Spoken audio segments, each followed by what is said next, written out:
guys, welcome back to our YouTube channel. My name is Ife and my husband is here. His name is Tobi. On this channel we talk about faith, we talk about relationship, and we talk about real life issues. This video, as you can tell by the title, we are going to be talking about spirituality and marriage. We are going to be having a conversation about, is spirituality alone enough reason to pick a spouse, or should it be the only reason you should consider when picking a spouse? But before we do that, kindly subscribe to this YouTube channel. Don't forget to turn on your post notification so you get notified when we post a video. Please like, comment, and share this video so that other people can be blessed and we can build this community together. There's also various videos that have been uploaded on this YouTube channel. Please do well to binge on this video, and trust me, you'll get blessed. So without further ado, let's jump right into today's video. So spirituality most times is the priority of people's list when picking a spouse. Everybody wants to pick somebody that is spiritual. Everybody wants to pick somebody that has like a genuine growing relationship with God. And this should not surprise anybody, because the Bible has already made us to understand that we should not be unequally yoked with unbelievers. So it's a standard that every Christian should walk by. You shouldn't be unequally yoked with unbelievers. And also, God is the creator of marriage, and if you want your marriage to grow and to fulfill the purpose why God has ordained you guys together, you people must be connected to your source. So spirituality is a major factor that helps with the growth and development of the marriage and building a marriage that is purposeful. So it's not like a news flash when you hear that you should marry a spiritual person, and this goes with two aspects, both the male or the female. But today we want to look at, is spirituality alone enough to pick a spouse? So before we get to the point of discussing if that is enough, I would just like us to just have an understanding of the benefits of getting married to someone that is spiritually strong. The first benefit of getting married to someone that is spiritually strong is the spiritual growth that the person brings to the home, that person brings to the team. So getting married to someone that is spiritually strong helps both partners, because scripture tells us that iron sharpeneth iron. Yes. So when you bring in someone that is strong into a team, that person automatically influences the other person. The strength of that person rubs off on the weaknesses of the other person to make the other person strong. And that scripture also tells us that the stronger one will build up the weaker one.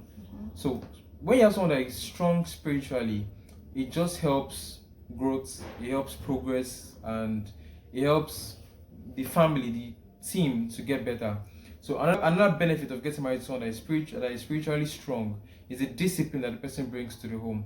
So let's say, for instance, before I got married, I was already consistent with praying and studying my word on a daily basis, praying multiple times daily and studying my scriptures multiple times daily. Now when I come into marriage and I see that the other person is not so consistent, I can bring in that discipline of mine to help the team to be more disciplined. So when you get married to someone that is spiritually strong, you can be able to rub off your qualities amongst each other. He can bring his own principles and his own styles on how he's being consistent and disciplined to help the team to grow better.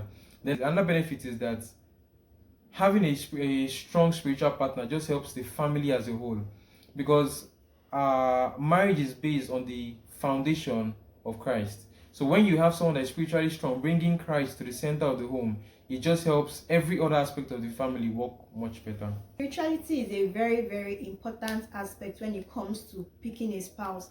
And when we are talking about spirituality here, we are not talking about majorly the external displays of spirituality, because that's what people really call spirituality. The Bible makes us to understand that there are three types of man. We have the natural man, we have the carnal man, and we have the spiritual man. A natural man is a man that has not accepted Christ into his or her life. The person doesn't believe that Christ died for me. A carnal man is somebody that has accepted Christ but is still being controlled by the flesh. The person is not walking by the spirit, so there is no revelation of that new life in the person. Why a spiritual man is somebody that has given his or her life to Christ, has accepted Christ, and is being led day in, day out by the Spirit. So when we are talking about spirituality here, we are not talking about a natural man or a carnal man. We are talking about a spiritual man. So your major focus should not be on this person speaks in tongues, this person can fast, this sister, she can pray fine, but she just finished fasting fine, but immediately she finished fasting, she's keeping malice. Or immediately the brother can pray, but when he's angry he can slap you. He's not kind. He's not, you cannot see that internal workings of Christ in him. So when we are talking about the benefits of choosing a spiritual man, let's just say that, let's be clear that we are not talking about somebody that that does not have the internal working of Christ. We are not talking about the external displays, even if that is important. We are majorly focusing on the internal workings of Christ in that man. And as he said, picking somebody that is very spiritual is very important. But if you want to pick somebody that is spiritual, we should also bear in mind that apart from the growth, the discipline, the foundation it brings to the marriage, I and this person, are we spiritually compatible? Some people actually don't believe in speaking in tongues. Some people don't believe in fasting. Some people don't believe in praying. The orientation some people have about grace is that you can continue sinning and nothing will happen. So do you people have the same spiritual values? Are you people compatible spiritually? So even if you are looking at, this person is very high up there, this sister, fire, this brother, fire, also consider the fact that, am I spiritually compatible with this person? Because you will not want a situation where you are not comfortable performing spiritual activities in front of your spouse. Some people find it difficult to pray in front of their spouses. Some people find it difficult to tell their spouse that they want to give a particular amount to church. Some people find it difficult to share some visions or some dreams that God has put in their heart, because they just feel like this person will not get me. Yeah, sure. So even if the person is spiritual, you should also consider, are we spiritually compatible? Even if spirituality is very important, let's also bring to the table that there are other aspects They are very, very much important. As important as yes, in spirituality when it comes to marriage. But we find out that most Christians, they just major on, is a brother, is a sister, I mean she's a sister that speaks in tongues, that can fast. We forget that there are different dimensions to marriage. So this person is spiritual, but this person, can you have intellectual conversations with the person? Can you throw a conversation to your partner? Can you raise up a conversation? Now, is the person you want to get married to, is this someone that you can just throw a conversation at and get like wisdom from that person? Is this someone that you can bring problems to and the person will give you ideas on how to solve those problems? Because it's not enough to be spiritually strong, but you don't work up your mind, you don't read books, you don't study, you don't develop yourself. So intellectuality is very, very important when it comes to marriage. Very important. So aside from looking at, okay, is this person spiritual enough, also think about, this person is spiritual, but can I have intelligent conversations with this person? Sure. Some people use spirituality as an excuse to cover up for laziness. Sure. So this person is spiritual, but this person is very lazy. Can you live and deal with that person? This person is spiritual, but the person doesn't have knowledge about finances. The person is reckless with finances. The person spends anyhow. This person is spiritual, but the value or the orientation this person has about how a husband should love his wife, or how I should parent my children, is totally different from what you have. So spirituality is very important. However, it should not be the only thing that you look out when you are picking a spouse, because there are other like major aspects of marriage. That's when you go to counseling, they'll keep asking you, what is this person doing? What are you doing? Where are you living? Even if they know that you are spiritual brothers or sisters, they still want to know that financially you guys are okay. Intellectually you guys can have a conversation. What is this person's goal? What is your vision? What is the person's vision for the life? So the person is just spiritual, always praying, speaking in tongues, fasting, but does this person have a picture of where I am going?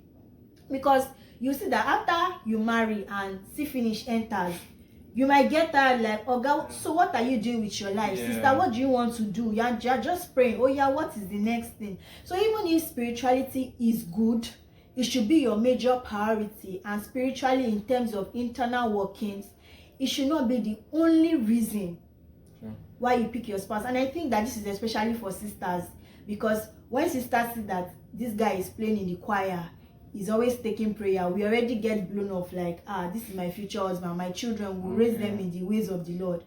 But don't let anybody use spirituality to blind your eyes. Open your eyes and look into the person to see different aspects that are important to you.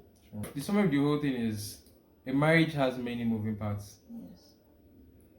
When you're looking at the spiritual parts, you should look at the financial parts, you should look at the intellectual parts, Mental parts, emotional yes. parts. So, and there has to be balance in everything. Yes, there has to be a balance. So don't look at just the spiritual part alone and say, okay, if I can just get this spiritual brother, I have a job, I'm working, I can take care of the bills. Or you can say, okay, yes, you do every other thing for him, you teach him, or you train him, or you build him up. So don't look at the spiritual point alone. Make sure at least he has a 50% mark in many other things, even if he has a 100% mark in spirituality. Yes. At least have a 50% mark in every other thing, so that you guys can work together and build. But not that you pick spirituality, and he's bad at many other things. Many other things, like, trust me, you're going to get frustrated at a particular point in time, because you're going to be thinking like, okay, this spirituality I'm running out, there are other people that are spiritual, they are developing themselves, they are working in purpose, they are like the other people that are spiritual and will tick all the boxes of what a good spouse should be. So don't just say, as long as this person is praying, speaking in tongues, fasting, that's all I need. That's not all you need, though. Trust me. You need money because there are bills to be paid. You need someone that is intelligent because you face different challenges. You need someone that you can always rely on. So I just hope that we encourage somebody here that while picking a spouse, spirituality is important, but it should not be the only reason or the only yardstick you use to picking a spouse. So thank you so much if you waited to the end of this video. Please don't forget to subscribe if you are new to this channel. Please turn on your post notification so you get notified when we post a new video. Please like, comment, and share these videos, and also leave a comment about what you think. Is spirituality enough reason to pick a spouse? Thank you so much, guys. So we'll see you next time. Bye.